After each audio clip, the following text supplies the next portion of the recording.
He was the man with the red, white, and blue guitar, the co-host who brought twang, wit, and charm to living rooms across America. Buck Owens wasn't just a musician, he was Hee Haw. For 17 years, he stood at the center of corny skits and country gold, helping to turn a simple TV show into a Saturday night staple. But when he quietly stepped away in 1986, fans assumed he was riding off into a sunset of well-earned retirement. They didn't know the truth. They didn't see the regret, the loneliness, and the ghosts that had been haunting Buck for years. What followed after Hee Haw wasn't a peaceful exit. It was a storm of silence, rediscovery, and sorrow. Because what really happened to Buck Owens after the laughter stopped might just change how you remember him forever. And what you're about to hear was never meant for the spotlight. When Buck Owens walked away from Hee Haw in 1986, many thought it was just a natural end to a long television run. But for Buck,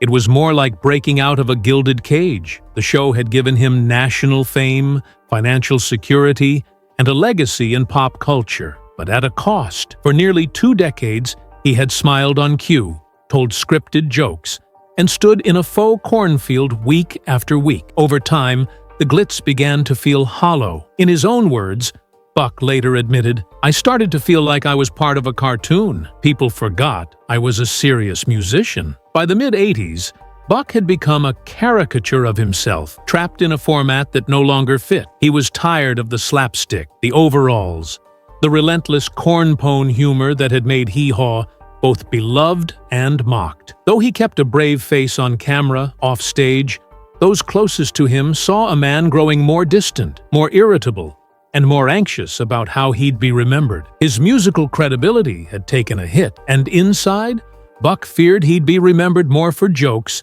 than for jukebox hits. So he did what few expected. He walked away. No grand announcement, no press tour, just a quiet departure. Behind the scenes, it wasn't just creative frustration pushing him out. There were legal pressures, financial concerns, and an ache to find something real again. Something that would remind him of who he used to be.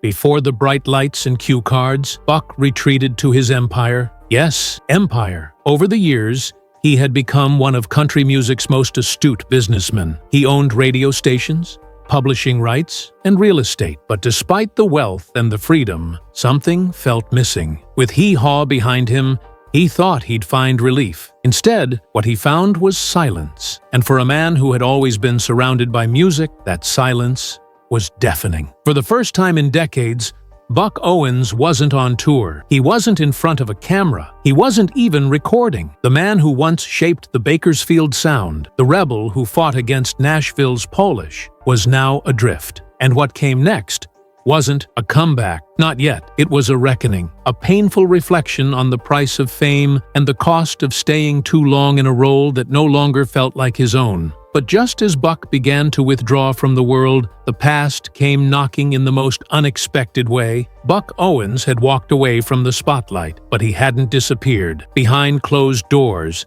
he was still a king, just of a different kind of castle. By the time he left Hee Haw, Buck had built a business empire that stretched far beyond the stage. He owned multiple radio stations, publishing companies, and real estate investments across California. In Bakersfield, his influence was everywhere, but all the money in the world couldn't fill the silence that now surrounded him. Without the tour buses, the studio sessions, or the roar of an audience, Buck found himself sitting in offices instead of on stage, managing contracts instead of melodies. He was a mogul now, wealthy, respected, but isolated. Friends said he had grown more guarded, more consumed by business than music. His laughter became rarer. His guitar stayed in its case. The man who once sang "Act Naturally" was now acting distant. The quiet moments brought back memories he didn't always want to face. Memories of loss, of love, and of a friend whose absence still echoed through every note he refused to play. And slowly,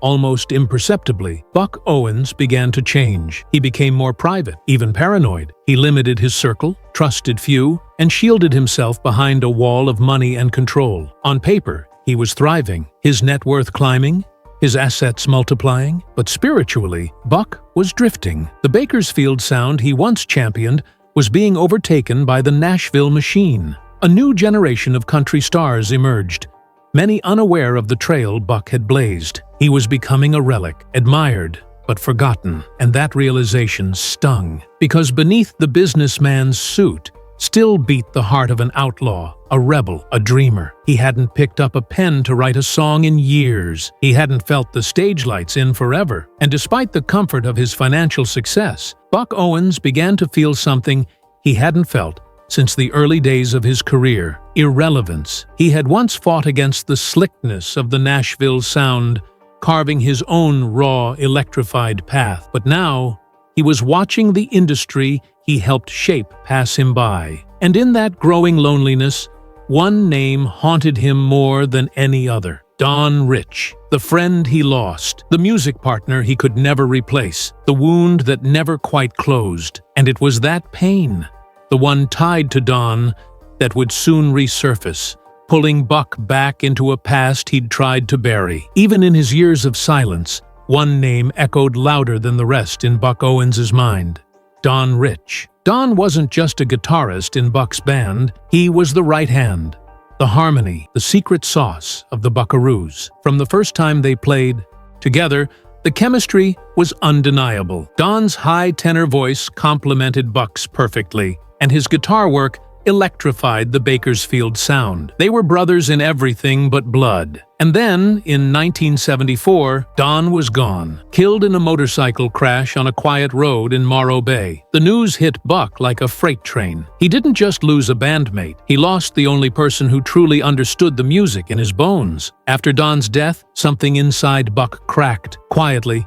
but permanently. He kept performing, kept appearing on Hee Haw, kept the machinery going, but the soul of his music dimmed. Don was the spark, Buck would later say. After he was gone, the fire dimmed. The public didn't see the depth of that loss. Buck rarely talked about it, but those close to him noticed how his enthusiasm waned. He stopped writing new material. He avoided the studio unless he had to. The stage became a job, not a joy. And long after the audience stopped clapping, Buck was still grieving. After leaving Hee Haw, with nothing to distract him, that grief came rushing back. He'd often drive alone through Bakersfield, past the old honky-tonks they used to play, past the studio where they recorded hit after hit. Buck would sit in his office late at night, staring at old photos, replaying memories like a scratched record. He never forgave himself for letting Don ride that night. Some say he blamed himself for not being there. Others say he wished they had talked more before the crash, said more. Whatever the case, Don's ghost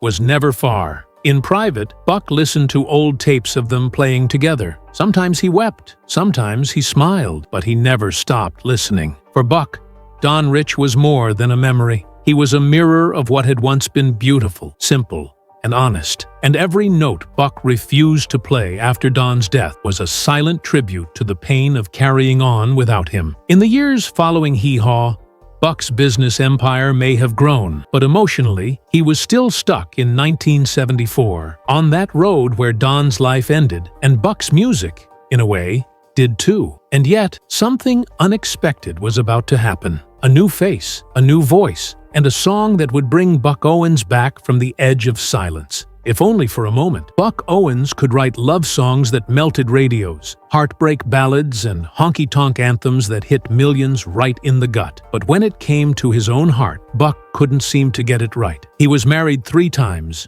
all ended in divorce. The man who could command a stage with charm and charisma often struggled behind closed doors to maintain connection, trust, or vulnerability. Buck admitted more than once that he prioritized his career above all else. He once told a friend, "Music was my first love, and sometimes my only one." The road was long, the spotlight constant, and the emotional toll heavy. Buck was known to be fiercely independent, controlling even. He struggled to let people in, including those who loved him most. His first marriage ended just as his career was taking off. His second, to Bonnie Owens, may have had the deepest emotional bond, but even that eventually unraveled. Ironically, after they divorced, Bonnie married Merle Haggard, but continued to tour with Buck for a time, singing harmonies on stage while their off-stage relationship remained fractured. His third marriage came later in life, but also dissolved under the weight of distance,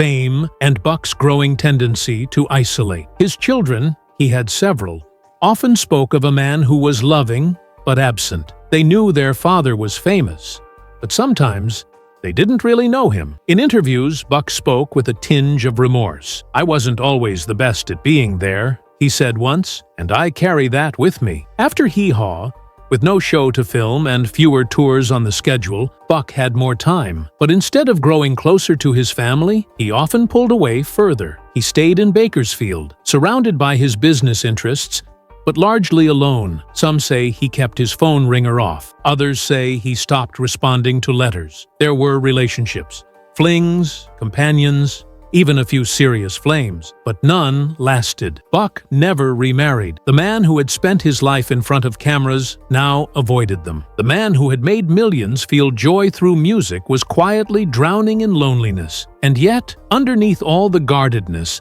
those close to him believed Buck yearned for something more, a connection, a second chance, a way back to what he'd lost. And when that chance finally came, it didn't come from a romantic partner or an old flame. It came in the form of a song, a duet that would force Buck back into the spotlight and shake the dust off a voice that the world thought had gone quiet forever. In 1988, nearly 2 years after Buck Owens left Hee Haw, a voice from a new generation came calling, one soaked in twang, leather, and reverence for everything Buck stood for. That voice belonged to Dwight Yoakam. At the time, Dwight was turning Nashville on its head, reviving a gritty, retro country sound that bore an undeniable debt to Buck's Bakersfield roots. When Dwight reached out to Buck with an idea to remake Streets of Bakersfield as a duet, Buck hesitated. He hadn't been in the studio in years. He hadn't charted a single since the early 80s.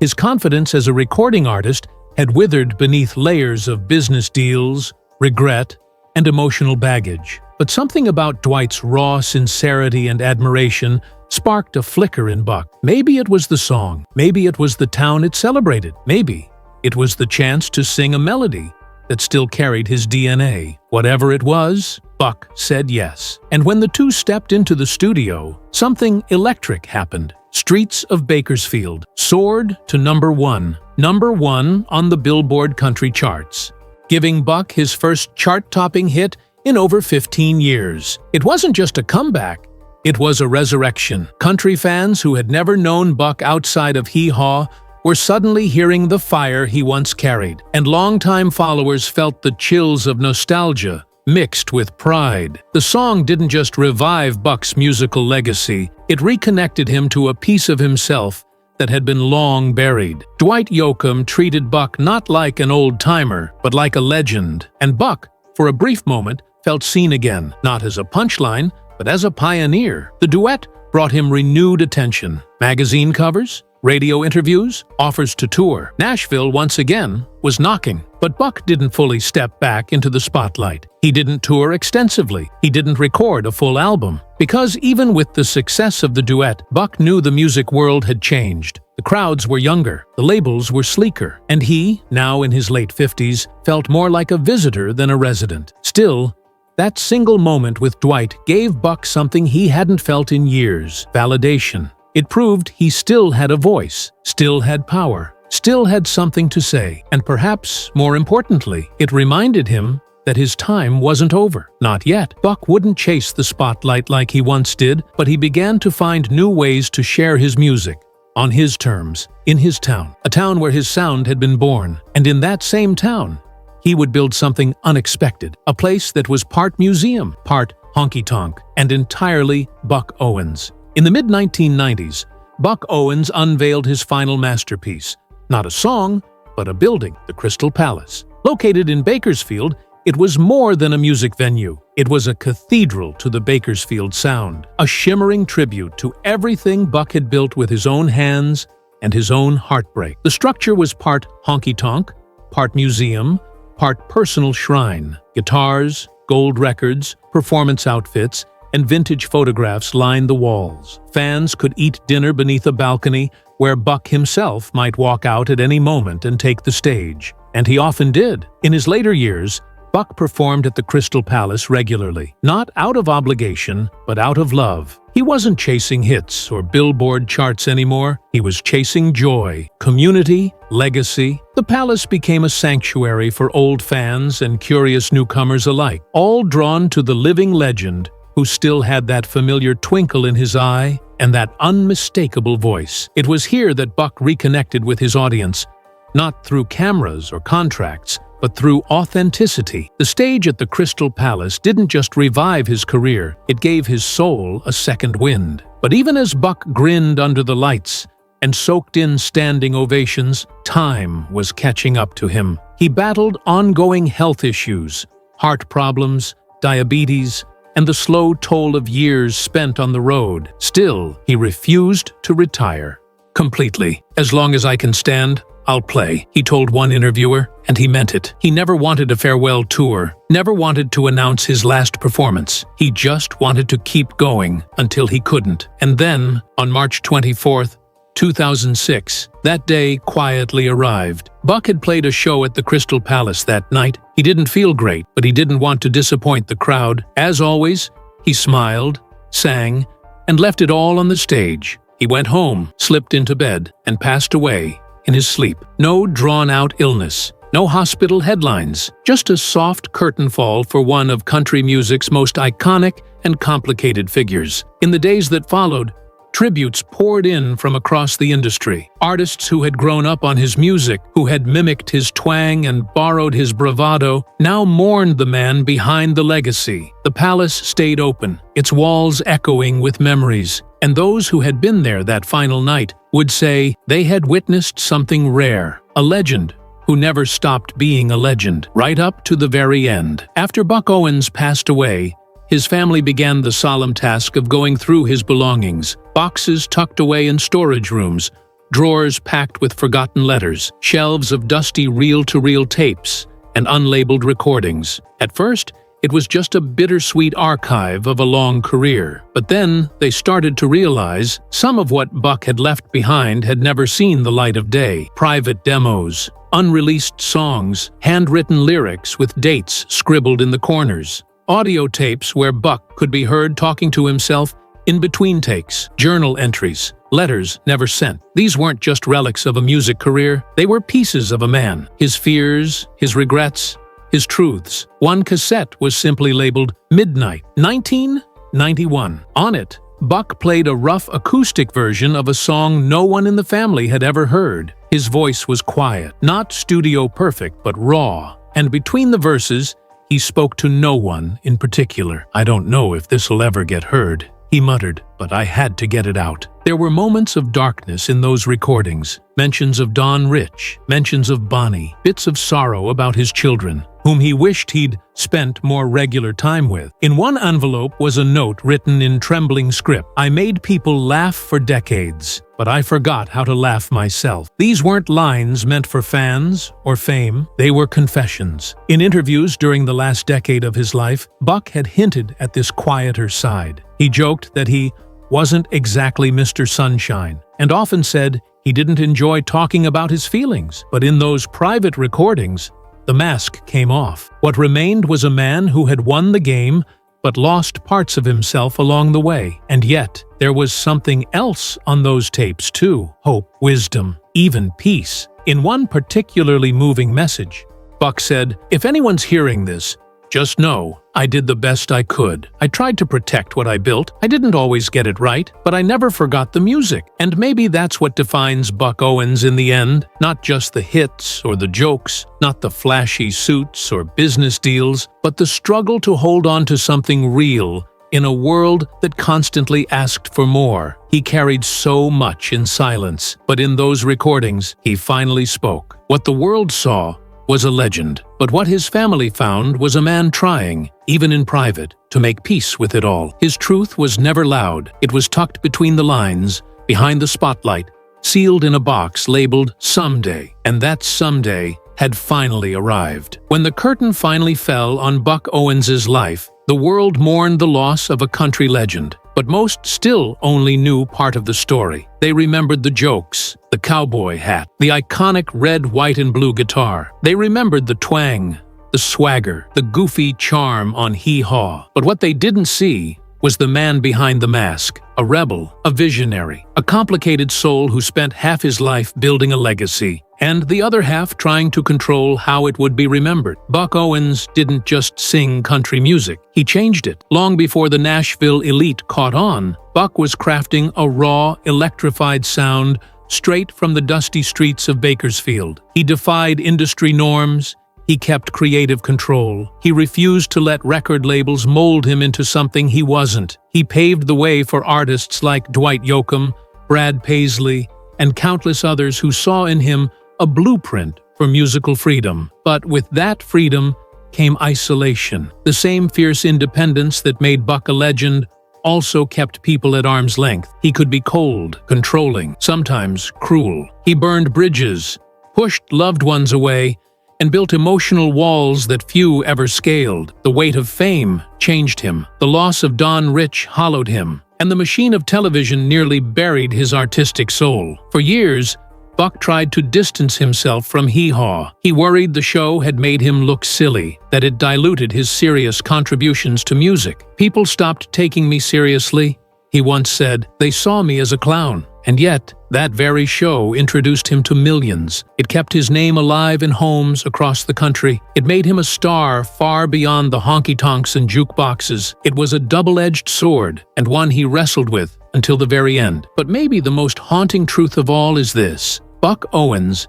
never stopped being two people, the entertainer and the entrepreneur, the rebel and the recluse, the legend and the lonely man. In the end, though, he found a way to reconcile those sides through the Crystal Palace, through that final duet, through the unreleased songs and late-night tapes. He didn't rewrite the past, but he softened its edges. He reconnected with his sons. He mentored young musicians. He kept showing up on that stage even when his body was failing, because he knew that music, real music, was still the purest truth he had left. Buck Owens died quietly, but his story still echoes, not just in the hits or the humor, but in the honesty of a man who never truly stopped searching for peace. His legacy isn't just what he left behind, it's what he wrestled with, what he hid, and what he finally let go of. The rhinestone cowboy, the Bakersfield outlaw, the cornfield co-host. He was all of them and none of them. And in that contradiction lives the full, unfinished truth of Buck Owens.